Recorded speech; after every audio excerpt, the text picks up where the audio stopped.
Hi guys, welcome to Learning Electronics Repair. And look what's on my desk again. Yes, this is the little NUC computer, and this is the one where we upgraded the hard drive, or EMMC. And the reason we see this again today is because after I did that and showed the thing booted up, Detlef then took it home and installed operating systems on, and he was meant to bring it back and show it working. And after he put it back in the case, it stopped working. Yeah. So I asked you guys, what did you think about that? And there was some suggestions. So let's have a look at the suggestions, see what you guys said.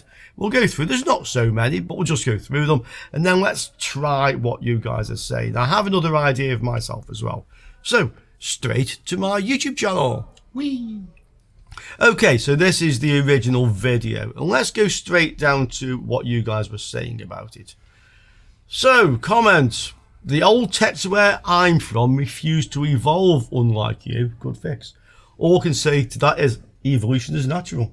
Is this a haiku or something? Because I have no idea what the guy's trying to say. No. Heretic, sorry mate, not for the German sake. Evolution is natural. The only other option is extinction. Continue. Okay, yeah. We continue. So that's a Dell Y3040. So just the X846 is saying we don't usually call these NUCs. Is there a reason for that? This was an Intel term, and then they sold it to Asus. It's an Intel processor. Okay, I'm not sure why that is. He bought 10 of the 16 gig storage ones for 100 quid on eBay. You're ripped off, Dad. I was so. And he's asking if you thought of a RAM upgrade. RAM upgrade, I think it isn't possible in there. But I'm not sure. I know that this is the same CPU like in the little compute stick we had, and that it can address 4 gigabytes because the little compute stick came with 4 gigs. Well, he's saying that there was I think he's saying, 8 gig is the EMMC, 2 gig of RAM. Saying it might make another good video. I think I agree with that. But so now you were updating the thing again further. If again, can you get it back to working? Of course. Again, great transport. Thank you. I'm absolutely with the guy, with Joey, because you did great there, man. Cheers. 64 gig EMMC laptops were useless, even on the clean installing router space after a few Windows updates. Well, Bob Hill, I'm not with you there, because normal Windows 11 install runs about 25 gigs. So you're left with something 30 gigs left. And if you don't install games or crap or something, just use it as a streaming thing. That's just fine. Yeah, and there is other things than Windows, I guess. And there are other things like than Windows. But there's a comment coming up, which is absolutely what I would say. Windows has the most optimized drivers for this thing. So everything on Linux, if you're doing something on a terminal, you're probably fine. But then you're fine with the 8 gigs of eMMC. Okay, so yeah, but it's a fair comment, but we think they're not quite so useless. Yeah. Dutch Linux, check the voltage rails. This is after it stopped working. This is what Dutch always says, right? He does always say this, and actually we can do this, so we'll do that. And I'll explain what we're going to be looking for with the voltage rails, because you could say, well, we don't know what the voltage should be, but there's some logical methods we can figure out what we would expect, so we'll do that. Somebody, Chris Hartley was trying a similar process on his Toshiba Android TV, but it broke down before he could do it. Oh, okay. Sad for you, mate, Chris. Yeah. And then this comment from a username you cannot pronounce, but I will call this guy Guru Incognito. Okay. He's basically saying that I didn't solder the chip properly. He thinks that it was soldered, but not soldered properly, and so there was some dry joints under there, and when Detlef put it back in the case, it broke the dry joints. This could explain the thing, because there's a little heatsink, we see this in a minute, there's a little heatsink that puts a bit of stress on the PCB, so this probably bends the PCB a bit, and maybe this is one of the dry joints that simply gave up, and now the whole thing hanging in limbo there. Yeah. I mean, what he's also saying here is that if we remove the chip, the board should boot without the hard drive. And if it does boot without it, we move on. It doesn't boot without it, well, that's the end of that, really. So we can try that. Now, I would just like to try a couple of things here. One is to physically push down hard on the chip while we boot it to see if it will boot. And I didn't do that, No, we could try that. And also, how about reflowing this one, so not soldering, but we could try reflowing. Okay, so we have that. We have the about bald balls, which I mentioned in the video. Of course.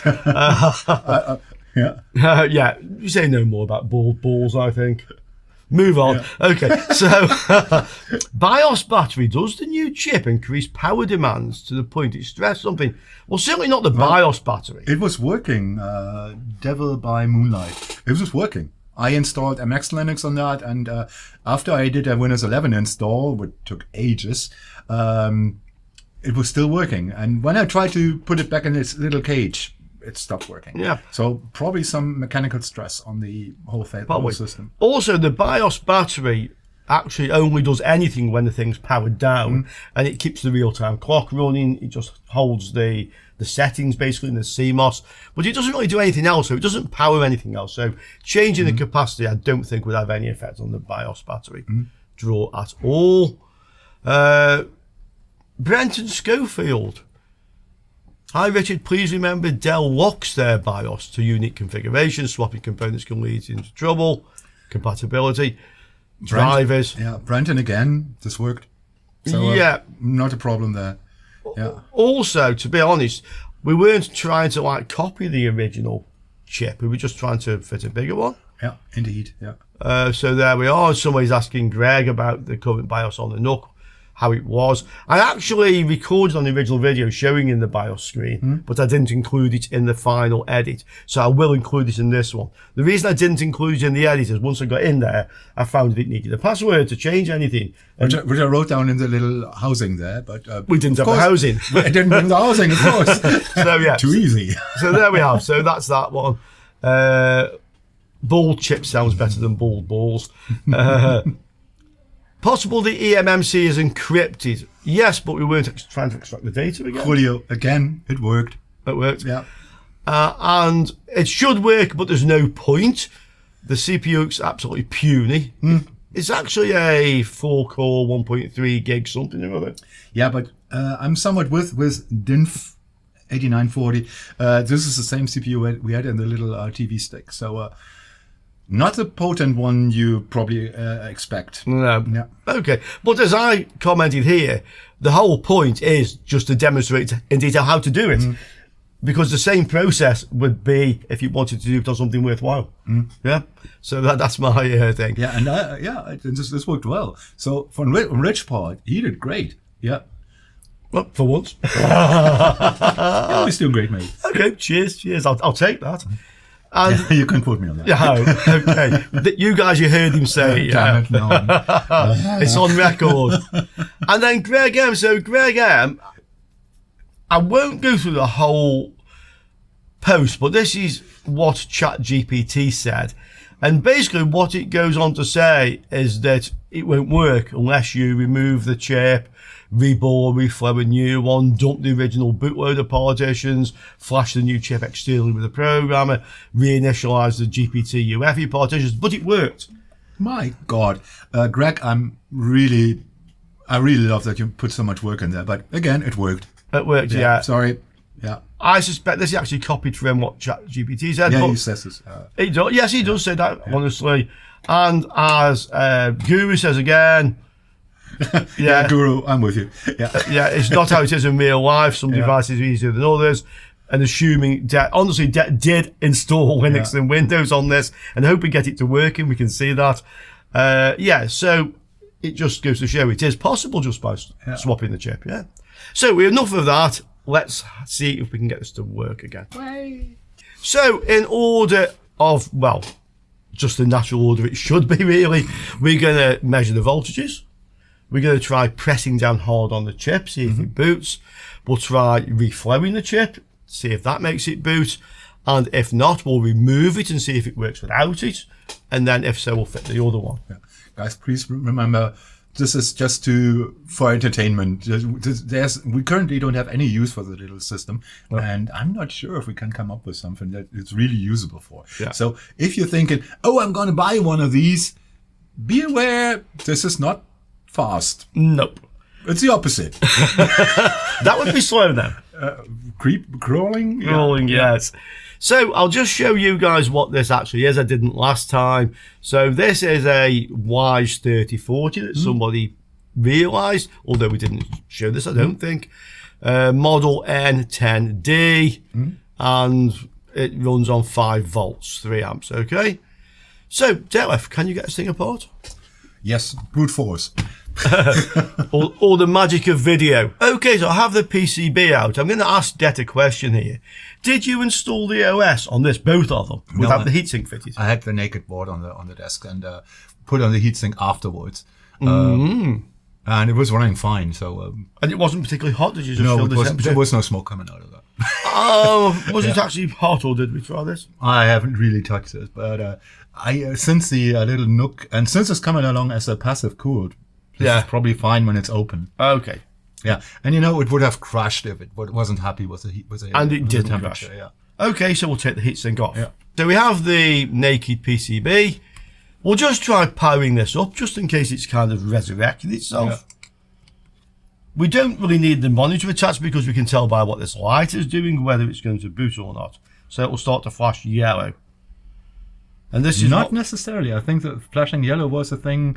I don't see my monitor or something. Well, it wouldn't see this monitor, so it certainly flashes. Yeah. It did flash. Let's see, holding this in. This will go for after a time. 10 seconds, I think. Okay, is that, yeah? So system management is arrived. Yeah. And back on again. And it doesn't flash, doesn't do anything. No. Feel the temperature on the CPU.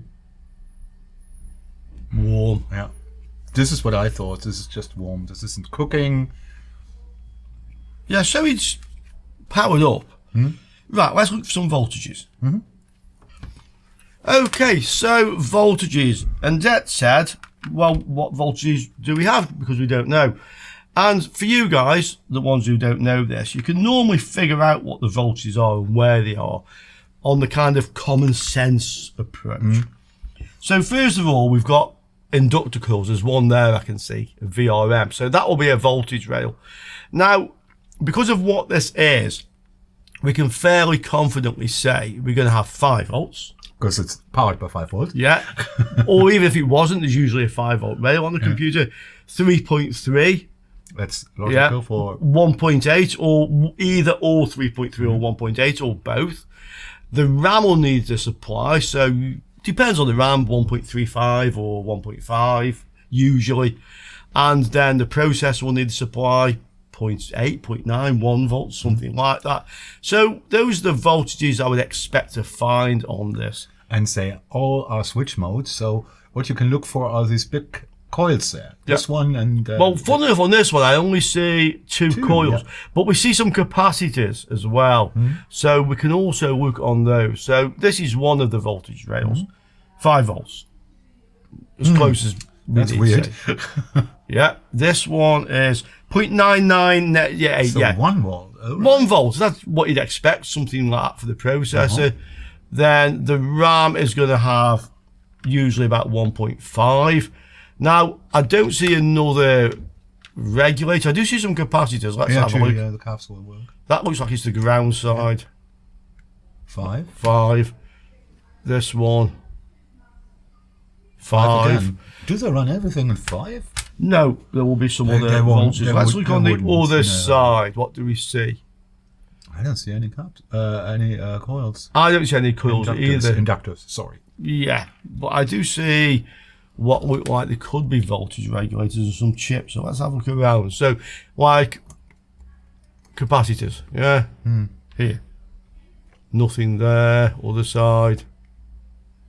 Yeah, that's a 3.3. Yes. So we know we have 3.3 somewhere. Okay. Our logic has been sound. Yes. So we have 3.3. Yeah. We have, let's see, we're looking for something for the RAM. So these are RAM chips, yeah? These are the RAMs. So if we have a look in the area of the RAM chips, we're going to find capacitors. We should. And we should find 2 voltages here. One will be supply for the RAM, probably 1.5, and one will be VREF for the RAM, which is half of that. Look, the bottom left. Regulator. Yeah, the 6 pin there. Okay, let's look around that. Could be something. Yeah. Well, I'm expecting to find a 1.5 or thereabouts and a 0.75. Okay. What's this thing? And I'm guessing here, so I have no clue if this is a regulator. That's 5 volts on in.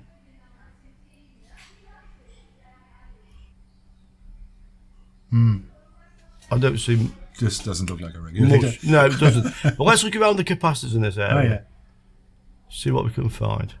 1.23. There you go. That's probably the RAM supply, 1.2. Yeah. And you'd probably find, if you look around, a 0.6, which will be VREF for the RAM. 1.2. Just a matter of guys are just looking around. If you want to be sure with that, you simply look up the data sheet for the RAM modules here. Yeah. You could, but it's not going to help you much because the balls are underneath it. Yeah, but then you know what voltages to expect. True. Yeah, very true. What we're doing is just more a universal approach with our data sheet. Yeah, so we've got an idea what we're looking for. We're having a look. So I can't actually see the VREF, but I can. Oh, there. There 0.62. So that's what you would expect to find around a RAM chip, a supply and a half supply. So we know they're okay. So from a gut feeling, we would call this a healthy system. Yeah, I don't see anything else. We found a processor voltage, Yeah. a RAM voltage, a VREF for the RAM. We found 3.3. We may have 1.8 somewhere, but yeah, that is really without knowing what the exact voltage are, like you say. You can say, yeah, that seems right. Okay, so voltages are looking good. Now let's try pushing down on the chip. So to do this, I'll actually attach the monitor. We need now a monitor, yeah. Right, guys, we've put the display capture on the screen there, so I'm going to push down hard on the chip. That's actually flexing the board slightly. Can you see that? No, oh yeah, you can see on the mounting holes on top, yeah. Okay, so I'll push down on this. Let's see what happens. Let's see what it does. I didn't try this, so this is the first. Lights on. Light stays on. Give it a few seconds. Yes, this will take a moment. Or 5. And that's not doing anything from what I can see. Trying to help you. Yeah, that could work. Sometimes it does. Correct. Okay, so that seems to make no difference. This is getting a little bit, not hot, but there's a little bit of warmth in it. Processor's warmer, but there's a bit of warmth in that. But let's just try. So I'm going to try and squeeze. I mean, obviously I have my resistance of my skin against this, but this won't do. Probably won't. No. No, okay. So I'm pushing hard, I'm squeezing hard on that. Again.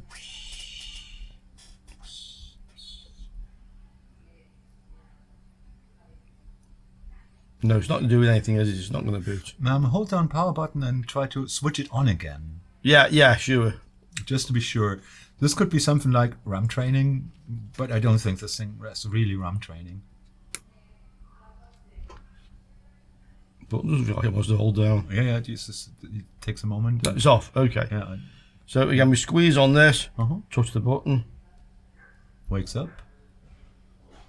So this is power management. It doesn't necessarily need CPU is fine and RAM is fine and stuff is fine. But the PCH, if we can call it, must have the PCH. Yeah. Platform control hardware. Yeah. Or an EC, embedded controller, more like a laptop probably.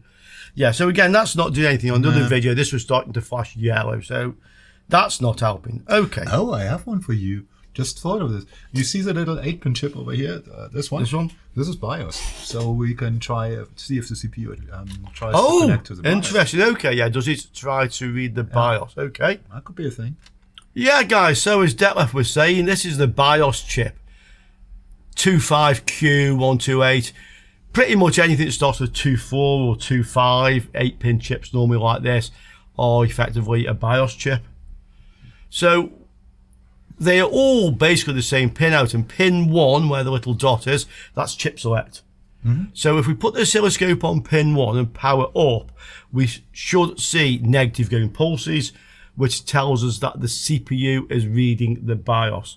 So what normally happens on boot, it actually copies the entire content of the BIOS to RAM once it's tested the RAM. So it'll do effectively read some of the contents, do some checks, and then it thinks, oh, the RAM's okay. Then it copies the entire contents to RAM normally because it's faster to access that way. Well, this is just health. This is just a health check now because This way we can be sure CPU is executing some code there, and we're not doing shots in the dark there. Okay, I have my scope probe on pin 1, so we'll switch on and watch what the we're scope. Expecting our little lines that come really fast. So if you want to watch, have a close look at the scope. Okay, here goes. Yeah, there, it went up and there's like a burst of data. I can probably do that again if I hold the power button and switch it off on the computer. Let's see. You can't see this right now. We're just holding down the power Yeah, button. I'm just holding in the little power button up here. So we'll switch this on again and watch the scope. There. Yeah. Okay, That's so really fast. So if you didn't catch it, roll back and have a look again. yeah. So not only is it powering up and the voltages are present, it's reading the BIOS. So it obviously doesn't like something and fails in the boot sequence. So let's try reflowing this chip. Okay, go. Okay, guys. So this is the preheater. Yeah, Yeehaw 853A. This is fairly inexpensive. You could use a hot plate or any improvised way of warming the board up, really. This will get the PCB up to about 120 degrees. I could put my hot air in here. Main problem I'm having is because of where the chip is on here, it's a little bit difficult to position it directly under there. I could do. Okay, and the other problem is that if I do that, you guys can't see what I'm doing, okay? So I'm not going to use that. I'll hold the hot air manually. What I will do first is add some flux to this. I need to do this to reflow the chip. So that basically means I'm going to heat it up to the point that the balls melt and then just very gently nudge the chip. And it should, if I get it right, spring back into the original position, okay? If I nudge it too far, it's going to move, and in that case, I'd probably have to remove it, reball it, and put it back on, or put another one on, okay? But we'll try the reflowing. While I've just put the flux on there, I'm going to just warm it up a little bit with my hot air and get that to kind of go underneath the chip, okay? I'll turn the airflow up a bit. Maximum. Okay.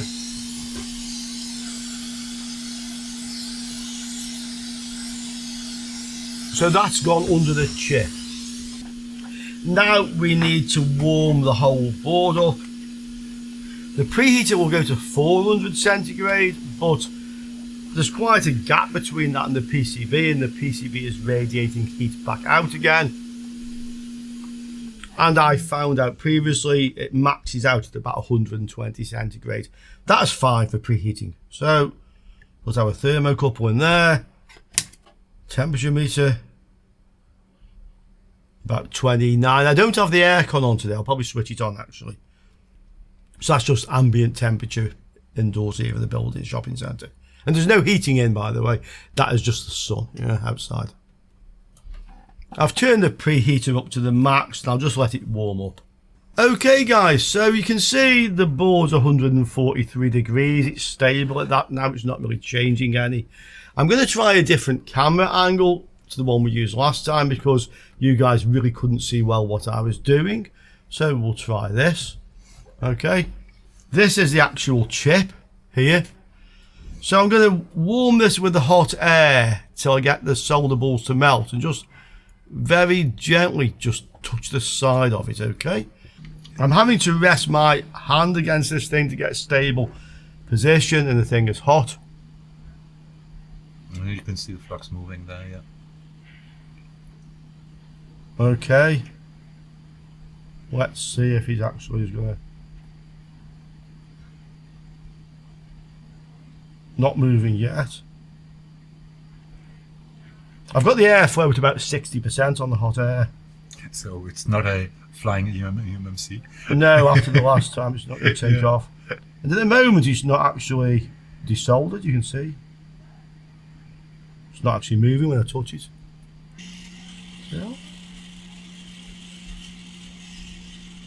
I cannot believe that isn't. Oh! Oh, that move.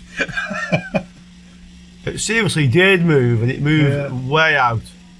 That moved. This is what goes wrong when I try this method. Okay, crap. So I don't. Do you think this would be be salvageable? Not sure. We have another EMMC. Maybe we simply slap on another EMMC. Well, yeah, maybe we put another one on because this is all over the place. Okay, guys. This decision was made for us. Yeah. Yeah. Okay. So we remove that. Yeah.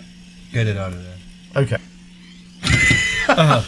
Okay. Well, it happens. Yeah, it happens. So what we will do though, I'll just turn the preheater down, but it's still warm. I'm going to clean this up, and we'll try and boot it without the chip. Okay. So I have some added flux on the braid, a little bit of solder on the end of the soldering iron. And then we just rest it on there. Yeah. You showed this in the other video, right? Yeah. So I may only not include it. So if you want to have a different shot, watch the other video. Correct. Yeah. So that's clean to a fair extent. Let's go again, a little bit more braid. Little dab of solder on there again. Shot. Yeah, okay. Look, I can switch between them. Oh, you can. Yeah, I'm doing the dead cam now. Okay. Control room, yeah. Again, so.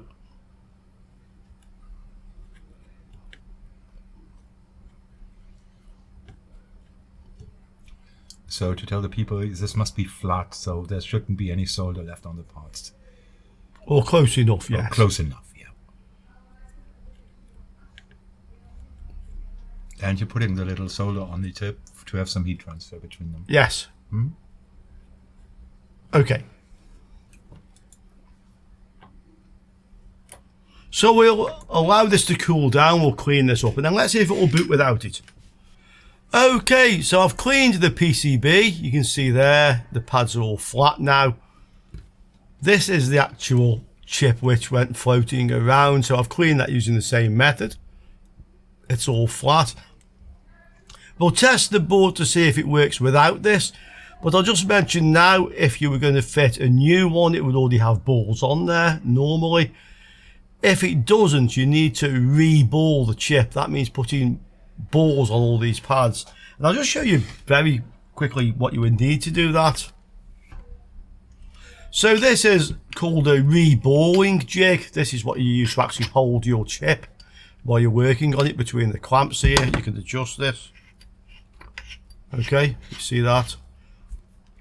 And then you have a stencil which goes in here. That's just a plain stencil, a grid of holes. You can get stencils like this. This is a different size for a different reballing jig that has all the holes just where you want them. And with that type, you literally just pour a little tub of balls over and they go in the holes. You collect all the excess and they're there. So that's how you would normally do it. And then you would put this onto a hot plate, not hot air, because you're going to move around no matter how low you have the airflow, on a hot plate from underneath until all the balls melt. So that's how you would actually reball a chip. Complicated, very complicated. There are some steps. This process isn't made for humans. I've actually done this, and I've done this on previous videos, and I've even reballed these manually. So if you don't have the correct stencil, you effectively brush some flux on this, warm it up so the flux goes very tacky, and then quite literally with tweezers you place every ball manually. I did this on one video on a GPU with about 1,300 balls, and I actually did it. Okay. Again, for educational purposes right now, because if you have a customer who wants to have done this costs money. Costs money. Yeah, you can't do this for free. Yeah. But there are some chips that you just cannot get. Okay. Really? Okay. Yeah. GPUs to start with. Oh yeah, of course. Yeah. And you may want to reball it, but anyway. Yeah, too. CPU is a pricey chip, so GPU, sorry, it's a pricey chip. So or even like CPU laptops have, and you can get these stencils for a lot of chips. Show them your balls. Yeah. I'll just show you my balls, as Dex just said. So these are the actual balls that you use. Okay, and you see I have them in different sizes. This is millimeters. 0.4 millimeters, 0.6 millimeters, 0.65. So another whole point of this is you need to know what size balls. Yeah, and you normally get that from the data sheet of the chip. Otherwise, if I don't have that, I usually guess and go with something like 0.55 or 0.6. Okay. There are tiny balls in there. They are tiny, and so many of them. Yeah, couldn't resist. Okay, guys, so without the chip fitted, we're going to try again. If this now boots up, then we can fit the other chip. If this still won't boot up, something else went wrong with it. Yeah. So we'll power it up. Fingers crossed. Light is on. And from previous attempts, it starts to flash yellow. Well, it flashes yellow when it doesn't see a monitor. No, I had it flashing yellow when it was seeing monitor. Really? Okay. I think. Okay. It should certainly flash. So this in fact isn't doing anything. So whatever went wrong with it when Det fitted this back into the case was not bad connections under here. No. This just doesn't boot anyway. So guys, that is the end of it, unfortunately. Now we have a very form-fitting paperweight. Yeah, I mean, as evidenced on the previous video, you saw that with the chip fitted, it did boot up, and it doesn't anymore. There we go. Very sad. You didn't record any of when you were installing the operating system? No. I was playing around with it, and I thought, okay, I can do this afterwards. You know. Of course. Didn't we? Okay, guys, so there's the follow-up. You can sort of see. You can talk about it all some more down there. But from the various comments and from what we've seen, something else went wrong with it. Totally. Yeah. So thanks for watching, guys, and we'll see you all soon again on With Electronics Repair. Get it there. Ciao for now. Ciao for now.